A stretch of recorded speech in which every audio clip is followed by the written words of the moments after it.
right, everybody. Welcome to the 2002 TBL Championship Podcast. I'm here with Jason L., the champion of our 2002 season and the GM of the Atlanta Smashers. Welcome, Jason.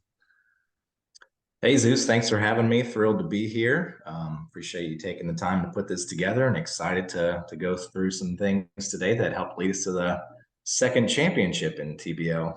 Yeah, absolutely. And we love hearing from the champions so we can all kind of grow and catch you guys and get better. And uh, obviously, it took a few weeks for us to release this recording here. I think I just needed a few weeks of recovery from my championship loss to you. I didn't want to talk to you for a few weeks, but here we are now, and we're gonna get this done. I've finally wiped off all that butt hurt that I felt from losing to you in the championship. So um yeah, a little background before we get started.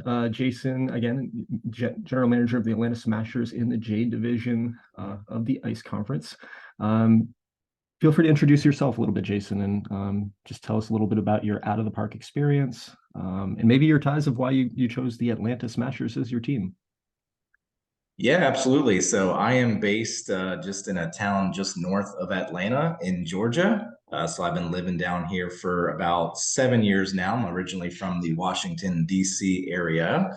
So I Great. started playing OOTP back around 2020 when I think a lot of people did with the big uptick with COVID kind of hitting. We were all stuck in the house. Yeah. I was Yeah. working from home 5 days a week, so kind of needed something in between, meetings and emails to direct some of my attention to. So had some friends that had started playing OOTP, and they had an opening in one of their leagues that had just gotten started, I think, the year or two before that. So was lucky enough to join that league in that situation, and we just wrapped up season number 15 in that league Wow. Yeah.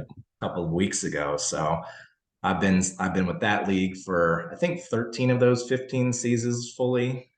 And then I've kind of dabbled in a few other leagues between 2020 and now. Haven't really found a great second league. I think that's kind of my preference is to have two. So I think I'm really excited with where TBL is now. I think it's a great league so far. You've done a great job kind of running everything. I appreciate all the organization, keeping everything on track, and looking forward to it being another long-standing league to be a part of. Yeah, very cool. I appreciate that. And hopefully as GMs get to know each other a little better here, that camaraderie will continue to grow. And I know I'm looking for some new voices for the maybe the preseason podcast coming up here before Sunday. So um, glad to hear that you're enjoying the league so far and are looking to continue with that. So and pretty interesting to know that you're a pretty new GM. I thought you definitely had more experience. I don't remember the initial surveys that we kind of did at the very beginning, but to hear that you started in 2020, that's pretty awesome to know that you've been successful already here in the league. So congratulations on that. Yeah, thank you. And if you couldn't tell as well, you also asked about the name of the team. So obviously, just saying, based out of Yeah, a yeah. town close to Atlanta, I just went with Atlanta, and then just kind of threw around some names, and Smashers kind of stuck. It seemed to Yeah, sound good at the time, and went with that and found the cool logo. So very here we cool. are. Yep. And I feel like you're in a pretty competitive division there in the Jade conference. Everybody talks about the Sapphire, the other conference or the other division in your conference, but I feel like we just brought in a really good GM with Denver. New Orleans made the playoffs this year. Obviously, Dick has been competitive. We'll have to see what Las Vegas does, but definitely a good division. So to be, oh, in Fort Collins, we can't forget about Kyle. He's been killing it. So just to really pull out of that division back-to-back years into the playoffs and then make the run last year is impressive. So, do you follow Major League Baseball at all, or how did you get into out of the park outside of COVID hitting? Are you a baseball fan? I am, yes. So growing up in the Washington, D.C. area before the Nationals made their return, I was rooting for the Orioles. So kind of had the chance when the Nationals came back to town to, jump ship and switch. But I'm a pretty loyal person, so decided to stick with the Baltimore Orioles. Yeah, finally So I've paying been off, huh? going, yeah, right. So I've been going to games at Camden since I was a little kid. And it was fun there in the 2010s for a little bit, but the Yeah, last 5 or so years have been pretty brutal. Not gonna lie, I kind of took a step back from watching as much baseball because it was just kind of a bummer to see the Orioles at the bottom, but For sure. they're definitely trending up and they're having a great season so far. So that's exciting too. Yeah, I grew up a Red Sox fan, and we always looked forward to our trips to Baltimore to get a few I additional wins on the schedule. But yeah, no, they're bet. really good this year. Have you gotten a chance to catch a game this year yet? Or Just on TV, I haven't actually yeah, been to one, but yeah. I've got to see them a few times. They were on, ESPN, which was cool. They're usually never in the national Yeah, I spotlight know. not too Yeah, long ago. So yeah. that was Cool. Yeah. cool. And I think they played the Yankees that night and won pretty significantly. So that was cool. Nice. Yeah, the future definitely looks bright for the Orioles, so that's awesome. Yeah. Um, all right, yeah. So we talked about other online leagues that you participated in. This is your second league. Have you won a championship in that other league before, or was this your first online championship?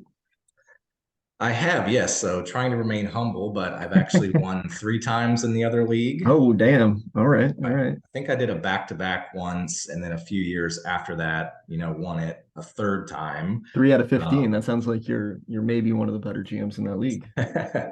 yeah, and actually, Dick and Kyle that are in my division, they are also in that league as well. Great. Yeah. So I'm going to go ahead and put a target on Kyle's back as well. He's also won three championships in that Oh, league. So well, I'm glad I put he's you guys in the same division. That's great. yeah, his team's definitely been giving me problems over here too. I think he led the division for most of this year before I finally took it over in Yeah. middle to late September. So Yeah, he's Kyle was the guy definitely that kind of on drafted his like stuff. he was the guy that drafted like 50 rounds into the inaugural draft. So I had a feeling he was going to put together a pretty competent team. Yeah, that's him. He's good at the game, so I always got to watch out for him. That's awesome. So let's go back to the inaugural draft because we're only 2 seasons away, right? It's not that far ago.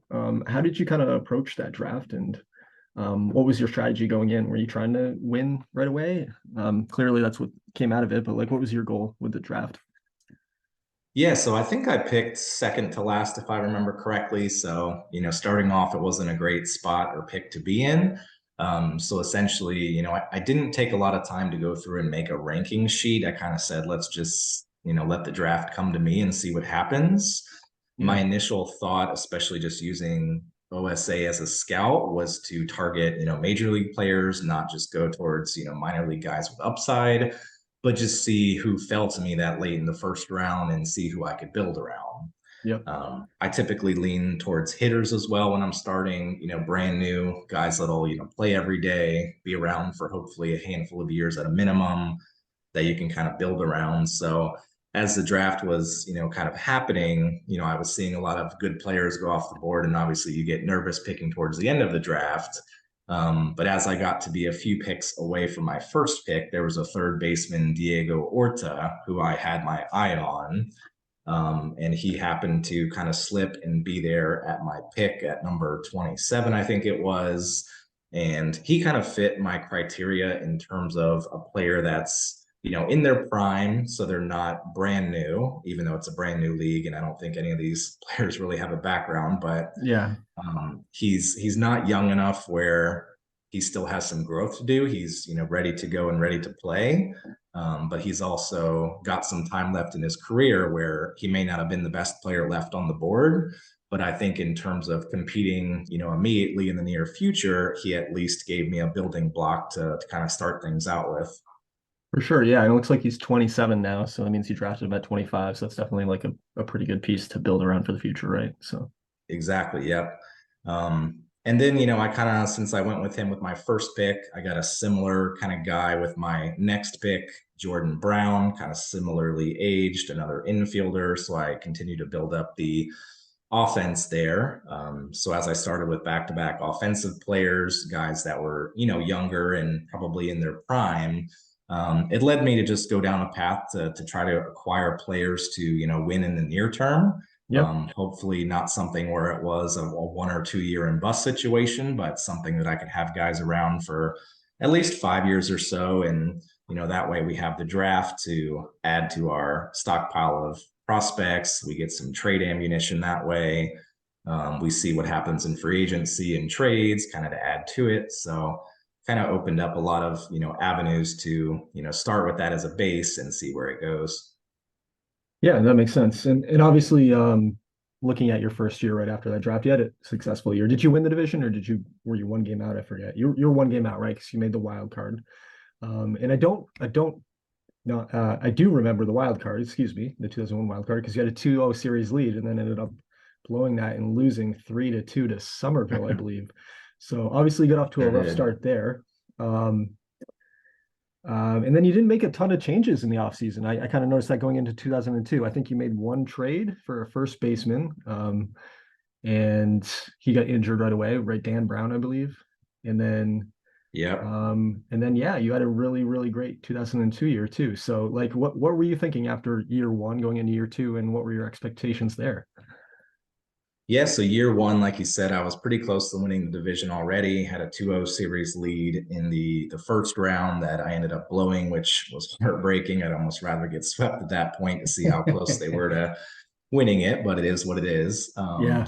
So really taking that, I saw that I had a team that looked like it was close, and obviously, anytime you make the playoffs, anything can happen. So I really just wanted to run it back for the most part. Yeah. One of the big holes that I did have coming out of the draft was really a strong power hitter that could kind of hit in the middle of the lineup. My Yep. first two picks, Orta and Brown, they're solid players. They're more so, on base kind of players. That's one of the things that I love in players is to look at their eye discipline. I love guys that can get on base because once you get on base, obviously anything can happen. Yeah. Yeah. I agree. So when I saw Dan Brown come available that offseason, it seemed to be a natural fit because I needed a first baseman and I also needed a power hitter to kind of put behind those guys to hopefully hit some 2, 3, 4 run homers to kind of drive some guys in. So I went with that. I think he was, like you said, just the key acquisition there, other than just re-signing guys, bringing them back, since I had some one-year deals expiring and players looking for paydays at that point. So Yeah. um, I didn't do a whole lot else other than that. I did have a couple of guys that I knew were also close to the majors from our first prospect draft. So I kind of was, waiting for those guys to develop and hopefully go through the ranks pretty quickly to kind of add to the team, mid-season as well. So that was kind of my plan going into 2002. Yep.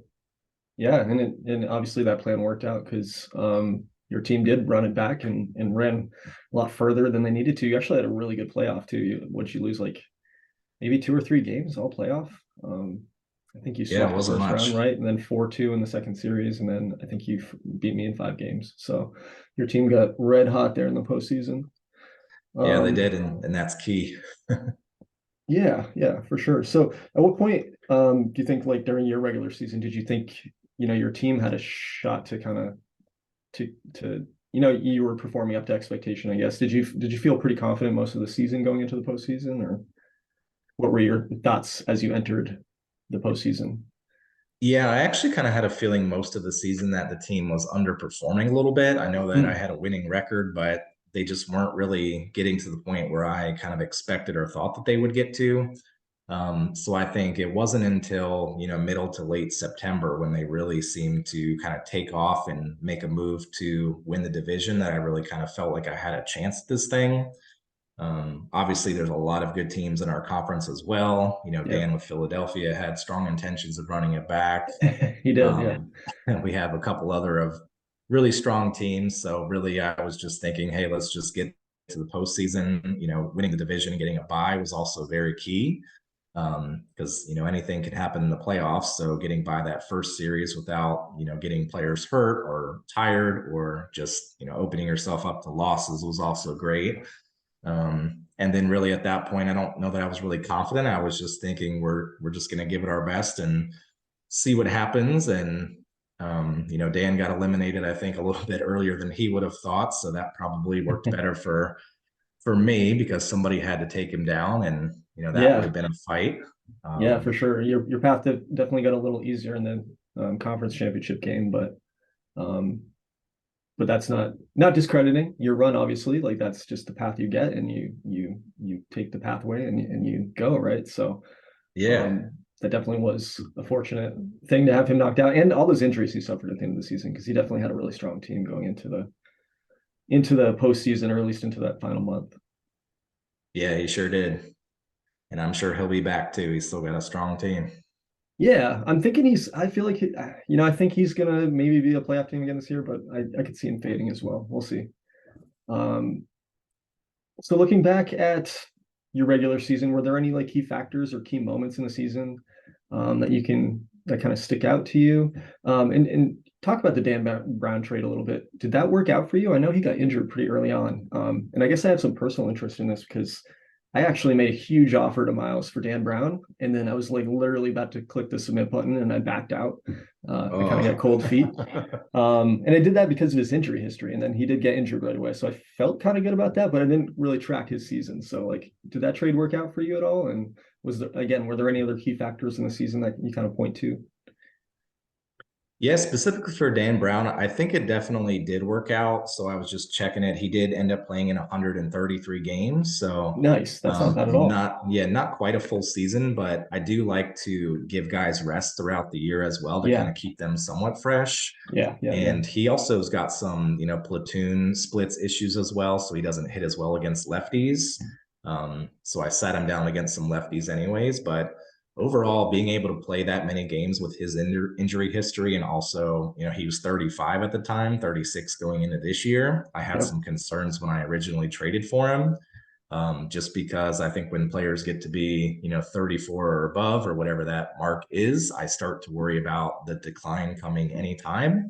Yeah. You You never don't really know. know when it's going to happen. Sometimes So they last to 43 and sometimes they drop off in like 2 months. Right. I know, right? So it's always a little bit nerve wracking to be trading some good assets for an aging player who still looks great, still performed, fairly well the year before, has great ratings.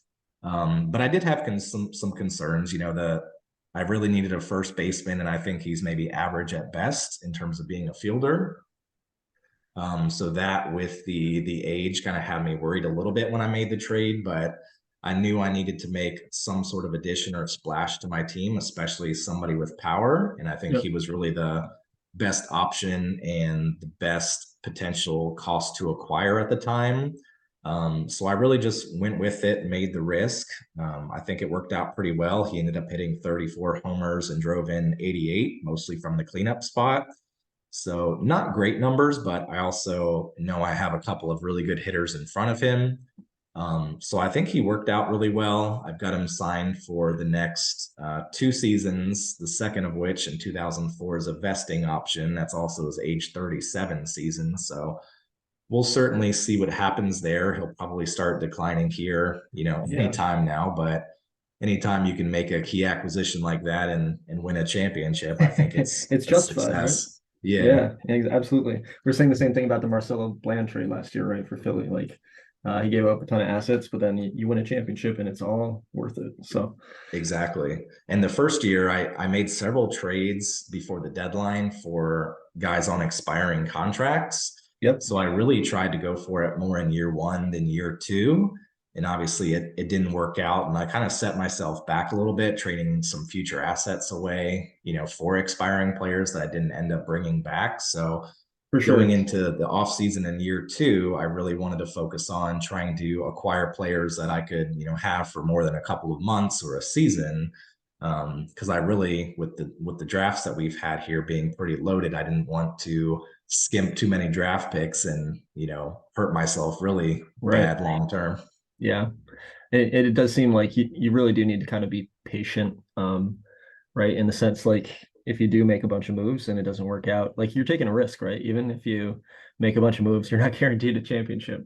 And I'm thinking of like a team like Phoenix. Phoenix last year, they made a bunch of moves and they made the playoffs, but they didn't go anywhere. And now they're out a bunch of assets. So um, it's definitely a risk. And when it pays off, it's great. And when it doesn't, it doesn't. And I feel like you just like played your 2002 season really smart by not making a ton of moves. You made like a couple moves, like you said, but you didn't like sell the farm. So you won and you still have like a decent future set up. Exactly. Yep. And even though they didn't make as much of an impact as I wanted them to, there was a couple of prospects from the first 2001 amateur draft that we had. I had catcher Jeremiah McCray, and then also second baseman Greg Gross, who have some pretty solid potential profiles that I brought up during the Yeah. season. I think you got really Um, lucky, right? You rolled what the second overall pick in the first season draft because we I did that did, yeah. randomly. So Yeah, that Greg certainly Gross. helped. Yeah. Yep. Big fan of him. He actually did not really have a good season last year. He had a negative .7 WAR, so he was Mm, batting under 200. yep. But I think long term, just getting him up, getting him some exposure and some at bats is hopefully going to be helpful. Yeah. He did get some positive developments happening over the offseason, which is good. But specifically last season, I struggled with catcher a lot. I know that's been something across the league that I think catcher has been a little bit weak on, Yep. which I think is really great for the Marcelo Bland trade because not only is he a great player, but Great I think catcher. the Yeah. league is kind of light on catcher. Yeah. So Yeah. this Jeremiah McCray guy that I was able to bring up, he did okay from the plate, but I think his catcher ability and arm at 65 each, I think really kind of helped the pitching staff and also just gave me a huge boost because I think I was rolling out just a middling mediocre catcher with a negative WAR. So Yeah. even though he didn't perform great, it still ended up being a good boost to the team going into the playoffs. Yeah, with no statistics or data to back it up, I think catcher ability is so important. Like I mean, the guy I've been rocking the last 2 seasons, man, I'm forgetting his name, um, but he's got 80 catcher ability, and that's like why I'm rocking him. He sucks at the plate, but I just feel like he has such an impact on my pitching staff. So Yeah, definitely. I feel like with catcher, you kind of got to go one way or the other. You can't get stuck in the middle. You either got to go somebody who's a really good defender and just throw hitting out the window, or if you find someone that's an awesome hitter, you can, kind of make up for that with the lack of defense with at least the production he should hopefully give you. yeah, for sure. So how did you moving on here, how did you prepare your team for the playoffs? Do you do anything differently with your lineup, with your roster, anything like that once you hit the postseason? I know Dan gave us a pretty cool tip last year. Anything you do differently from your regular season? Yeah, there's a few things I do. So first and foremost, I go down to a four-man rotation. So I Yeah, pick kind of the best four starting pitchers throughout the year that I have and want to have those be the first four. yeah, I'll also up their pitch counts a little bit during the season. I try to keep them slightly under 100 just because it's a long season. yep. But I will bump the pitch counts up to 110 or 120, hoping that if someone has a great game, they can just go ahead and finish it out, keep the bullpen fresh.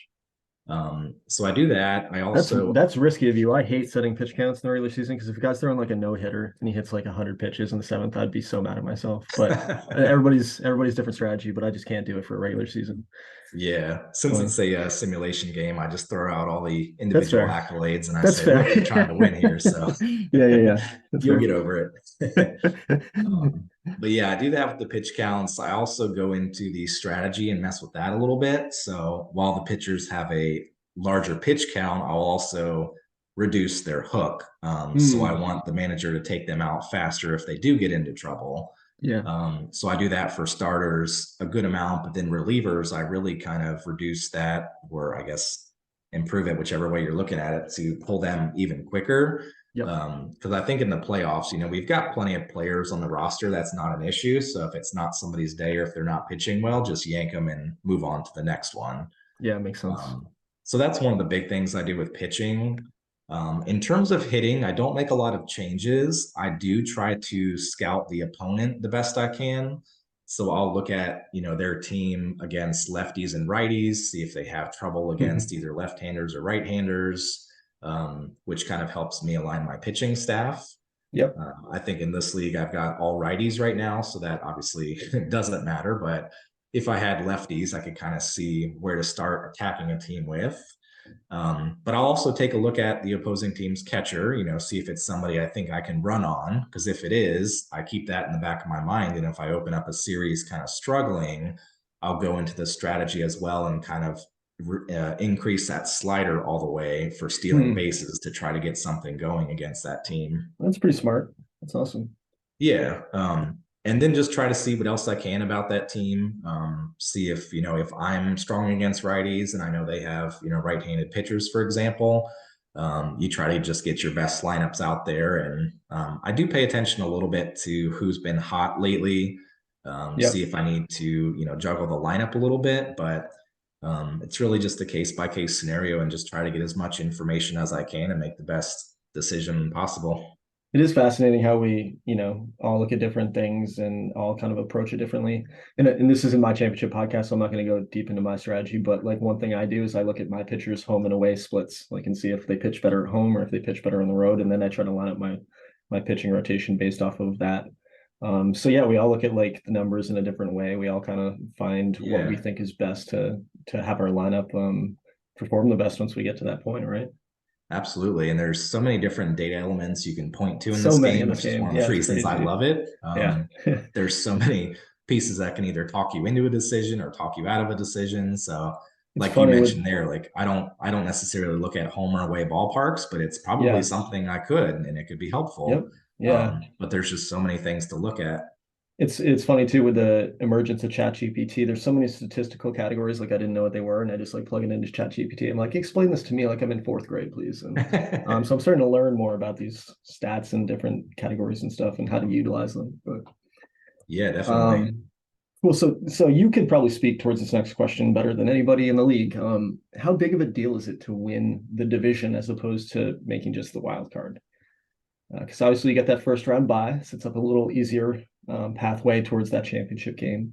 Both of our champions have now come from division winners. So, um, yeah, what do you think about that? How big of a deal is it to try to go for that division win? And you've won by like razor thin margins too. Like, right, we're lost. So, Yeah, it's been pretty close. I think it's really key to win the division. I mean, obviously you want to make the playoffs more than anything, but yeah, getting that first round bye is just so key because you never know what's going to happen when you get into the playoffs and face, another team facing elimination as well. yeah, That manager or GM, they're going to give it their all as well. They're going to be looking for every edge they can find against you, just as you do against them. So, one less series of having to avoid that is definitely ideal.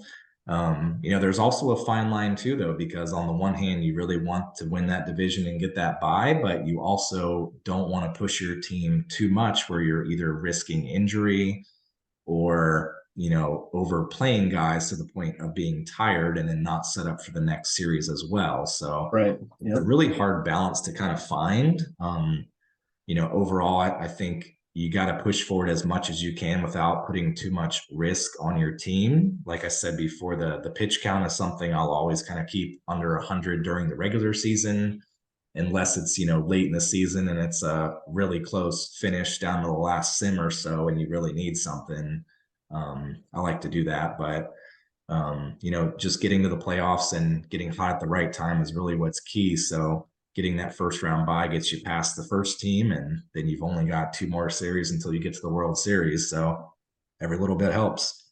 for sure, for sure. Yeah. So, and I really like. I mean, obviously, I created the league, so obviously I like it. But I like the playoff format that we have, where winning the division does mean so much, and then everybody else kind of has to fight for their way to make it to that point. So, let's talk about your playoffs a little bit. Tell me a little bit about the New Orleans series. It was a pretty easy series for you, clean sweep over Noah, who won his wild card series, so wasn't like a slouch or a pushover, but you handled him pretty easy, and his division rival. Yeah, I did, and going into that, it's not really at all how I expected it to go. Seeing him win the first series, I thought we'd have more of a battle on our hands. So that was definitely a surprise. And I think, after the first sim, I certainly expected, okay, I had a good start. Now he's going to kind of push back and come at me a little bit. But I got lucky enough to just kind of wrap that one up pretty easily and rest my players, which I think helped a lot. So it was certainly a surprise, but it ended up working out well because it set me up for the next series where I could have my rotation back to the beginning. Nobody was tired, which is also kind of key as you move on as well. You want your best players pitching or playing as much as possible. So giving that opportunity to those guys, I think really helped me. Yeah. And then you moved on to Lehigh. Lehigh, who was kind of the big surprise in the playoffs, knocked out Philadelphia, as we mentioned earlier. And you got a 4-2 series win against Lehigh. This is not the Kyle, right? You know Kyle Fort Collins. I actually know both of them. Oh, you do? All right. So this Kyle from Lehigh, I've met him in person before. Okay. He's in our other league as well and has won a couple of championships in that league too. So All right. All with right. that We got a target lot on of his back champions in this here. league. We do, yeah. We kind of hopped over here and we're like, let's see what we can do somewhere else. But That's yeah, cool. I'm good friends with him. We chat quite a bit. He's got a strong team as well. So Yeah. um, I was definitely a little bit concerned after I saw him beat Philly because I know how good they were set up. That I was like, oh man, if they can take down Philly, what am I dealing with here? Um, I think Lehigh was a sleeper this year because he ended up missing a lot of exports. He had a lot of stuff going on in his personal life, and like the beginning of the season, I want to say he was like almost 10 games under 500, and then he was just like fire the rest of the season. But I don't think anybody realized like how good his team was playing because he started so poorly. So yeah, um, you kind of write teams off, and then, like I said, getting hot at the right time is really what makes it. yeah, yeah, for sure. Yeah, and then you get to the championship game. I don't remember who you played there, but it was a pretty quick series. Some Um, nobody probably. yeah, exactly. Yeah. But no, yeah, you kind of dominated that series. I don't think there was really ever a doubt about who's going to win it. I don't even think the games were that close, if I remember. So, um, yeah, yeah. Anything you remember from the championship? Not a whole lot. Just playing against the commissioner. I was just curious to see what kind of cheat codes we're going to be put in and Yeah, see how the, bad I was the going to wrong lose. ones. I Well, pressed the wrong button a few times. I know So, you got to run it back and get the right ones next time. yeah, Whatever you yeah, found on exactly. Reddit didn't work. So this is why I got to stop live streaming. I got to run this thing a few times and then release a recording. So, Right? no, Yeah. yeah, yeah. Probably. I will say I am hoping that, in future seasons we can get a little more broadcasting for like the championship game and stuff like that. Obviously my internet sucks balls. But as we get some more people involved, I think hopefully we'll get someone just like actually broadcasting these games and they'll give them a little more life and a little more meaning, Yeah, that'd be really which will cool be to do cool. that. Would love to Yeah, for join sure. that. Yep. Um, Sweet. All right. Tips. We only have about 7 minutes here left on my free Zoom session, so we'll have to wrap this up. But tips for building a winning team. What would you tell other GMs, aspiring GMs who are looking to be a multi-league, multi-championship GM? It's $1 million question. If I had the exact answer, I could probably make some money off of it. But I think the great thing about this game is you can win a championship in many different ways. We all can build a team differently to our style and our preference. A lot of different baseball knowledge can be brought into this in terms of how we think a team can best perform, whether it's hitting home runs, being a dominant pitching team, what have you. So I think we all kind of had our strategies going into the inaugural draft in this league, or at least made selections based off of other people and kind of had to roll with it. But from there, like I'm a guy that really likes hitters first of all, so I Yeah. like to target hitters. I know some people are pitching heavy, and that can Yep. certainly work as well. Yep. But getting hitters first and foremost is what I like to do or acquire. I mentioned this before, but the ire discipline rating is one of my favorite ratings in the game. Yeah. It's just something that I think can be a really good indicator as to what a player can do at the plate. Because even if they go through a slump or they're not as good of a hitter, they can still get on base at a decent clip. Yep. I Um, agree. I value on base percentage big time. So yeah, so I try to target that obviously for my first couple of hitters in the lineup. Obviously, you want to have like a good mix and get some guys in there who can also, hit some home runs as well. But I also have a philosophy defensively where I need my center fielder and my shortstop to both be very good on defense. I don't yes. Yep. care as much if they're good hitters or not. Case in point with my starting shortstop the last 2 years, he has hit under 200 in both of those years and has still Yeah. yet to hit a home run in TBL. Yeah. So it's pretty pathetic, but he's a bad very good defender. bad Uh, defense of those two positions just affects so many other things. So I agree with you. yeah, I think so too. So Yeah. hopefully it's not a secret to too many. No. But I think that just really impacts the pitching staff as well because you can see some pretty big changes in your numbers there. Yep. And you mentioned it earlier too, having a good catcher, which I didn't have the first season and a half of TBL, can also be really important as well because I think those three positions are probably the biggest helps or hurts to your pitching staff as you kind of build that out. for sure. Yeah. All right. So what does the future in Atlanta look like?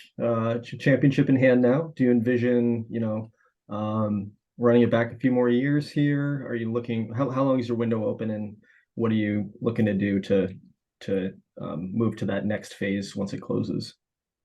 Yeah, so I think I've still got a few years left with my current core that I have in place here. I mean, obviously Dan Brown is probably, getting taken behind the barn and shot, in the next year or two, but everybody else I think is, in their prime and still kind of trending up, or at least, going to stay the same. So I'm certainly going to try to compete here in the near future. I'm bringing back a lot of the same team I had for this championship cycle to next year. I did lose one of my top three starting pitchers to free agency. He wanted a little bit more money than I wanted to pay him. Yep. And then, of course, early on in free agency, I was really excited, making a big offer to the top Duck international breast. free agent pitcher, Yeah. which I was a little nervous by because I've not seen a lot of luck with those guys in other leagues in terms of playing up to their potential. But I I've was seen it just work like, out in hey, my last league. So, okay, although this injury, you never know. He could dab down now. A 10-month injury before he's like even thrown a pitch in TBL. Like that's rough. yeah, he might be kind of dead now, but we'll see. We'll But see. Yeah. he was going to fill a big hole for me. And of course, it happens to sim before opening day. So now I've got a hole in my Yeah. rotation. Yeah. So You paid a I'll lot for him, but I probably, thought you got a good deal on him too, personally. yeah, I kind of went strong the first sim. I said, let me throw out my best offer and see if he takes it. Yep. Because I really didn't want to get into a bidding war. I only had like 32 million available, I want to say. So I had to structure it very specifically to throw out my best offer and see if he took it. And I was pretty shocked that he did, but he was going to kind of backfill the pitcher that I lost, which was great. And I was hoping he would even be better than that guy, given how good his ratings were. Yeah. But Yeah. Yeah. For now we sure. may never know as he's gone for the year, and we'll see what happens to those ratings coming into next year. But He's still like um, 27, 28, right? So I think, hopefully not all is yeah, lost, but we'll definitely have to see. yeah, And he could always ratings end up being the highest price closer in the league. You never know. ratings are kind of weird too, right? They go off of like the previous year's stats and then the year before that, like all percentage and then current ratings. There's like a like multi-factor into how a rating is produced. So he may take a ratings dip next year because of his missed time, but I think he could still be talented. So Yeah, that's true. And with that contract, he certainly will be counted on. yeah, So yeah, I'll give him every he'll be opportunity to throwing. earn that money. Yeah, for sure. That's actually one of the risky things about those IAF or those international agents that join the pool. You don't know their injury history, so this guy could be like super True. fragile, and we'll never know. So, Exactly. Yeah. yeah. I could have All right, been hoodwinked from the beginning. we got a minute and a half left here, Jason. Is there any thing else you just want to mention as we close up the championship podcast? Anything we've left out today? Just a big thanks to you for taking all the time to run the league, put all the content out there that you do. I know you've got some help as well, but really appreciate you taking all the time to put all this together for us. I certainly enjoy it, every day of the week, and it's a nice escape from life. So I appreciate it. I also know we couldn't do it with all the active GMs that we have in the league. So looking forward to everyone remaining active so we can keep this league going. And I'm certainly happy to help anyone out with any tips or strategies if they have questions. But I'm definitely not the know all be all. So hopefully it can go both ways and we can pick everyone's brains. Yeah, absolutely. Yeah, big shout out to everybody who's been super active. I appreciate you. I appreciate how you always emoji things. Other people should definitely get on the emoji train because that's a good way to just like quickly communicate here in Slack. And Yeah. yeah, shout out to like Kingston and Louisville for putting together that report recently. That was awesome. Anybody else who ever wants to throw forth some material or content, everybody appreciates it. Don't feel any pressure, but it's just like it's great. Like it's cool to see those kind of interactive participation. So yeah, thank you, Jason. I don't want to get us cut off here, and thank you everybody for listening this far. And good luck in the 2003 season. Thanks for having me. Good luck to everyone.